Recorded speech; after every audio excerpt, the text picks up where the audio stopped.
বিশেষজ্ঞরা ভবিষ্যৎবাণী করছেন, করোনা ভাইরাসের কারণে বিশ্বব্যাপী চরম অর্থনৈতিক মন্দা সৃষ্টি হবে, ভেঙে পড়বে বিভিন্ন দেশের অর্থনৈতিক মেরুদণ্ড।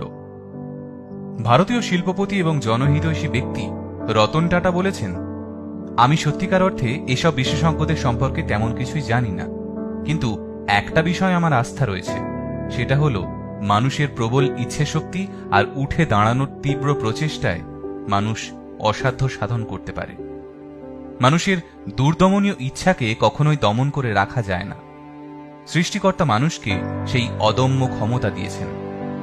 বিশেষজ্ঞদের কথাই যদি চিরসত্য হতো বা অক্ষরে অক্ষরে ঘটে যেত, তাহলে দ্বিতীয় বিশ্বযুদ্ধের পর জাপানের মতো উন্নত ও সুন্দর দেশের কোনো অস্তিত্বই আর এই পৃথিবীতে থাকত না।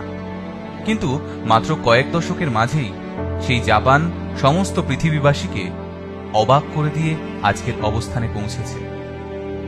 অ্যারোডাইনামিক্স অনুযায়ী মৌমাছির মতো পরিশ্রমী একটি পতঙ্গের আকাশে ওড়ারই কথা ছিল না, কিন্তু এই পতঙ্গ শুধু আকাশেই উড়ে বেড়ায় না, মৌ সংগ্রহ করে, ফুলের পরাগায়ন ঘটায়, প্রকৃতিকে দারুণভাবে বাঁচিয়ে রাখে এবং সাজিয়ে রাখে। কারণ এই অ্যারোডাইনামিক্স সম্পর্কে মৌমাছি কিছুই জানে না। যদি উড্ডয়ন বিদ্যা সম্পর্কে মৌমাছির সামান্য পরিমাণও জ্ঞান থাকত, তবে সে হয়তো কখনোই আকাশেই উঠতে পারত না। মাটিতে জন্মে সে মাটিতেই বিলুপ্ত হয়ে যেত। বিশেষজ্ঞদের কথাই যদি সত্যি হতো, 1971 সালে বাংলাদেশ নামের স্বাধীন কোনো রাষ্ট্রের জন্মই হতো না। 83-তে ভারত এবং 92-তে পাকিস্তান বিশ্বকাপ ক্রিকেটে জয়লাভ করতে পারত না।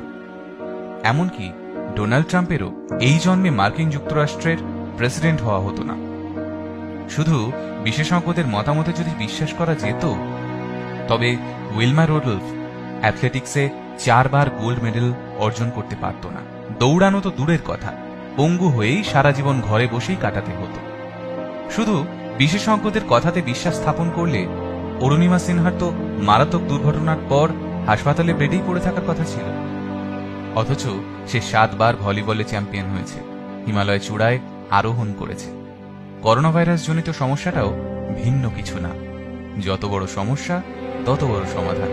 কাজেই আমার দৃঢ় বিশ্বাস, পৃথিবীবাসী এই সমস্যা খুব দ্রুতই কাটিয়ে উঠবে এবং আরো দুর্দান্ত ও অপ্রতিরোধ্য গতিতে অর্থনৈতিক সমৃদ্ধির পথে এগিয়ে যাবে। সৃষ্টিকর্তা মানুষকে সৃষ্টির শ্রেষ্ঠ জীব হিসেবে পৃথিবীতে পাঠিয়েছেন, আর সেই সৃষ্টিকর্তার কৃপাতেই করোনা ভাইরাসকে পরাজিত করে আবারও এগিয়ে যাবে মানুষ।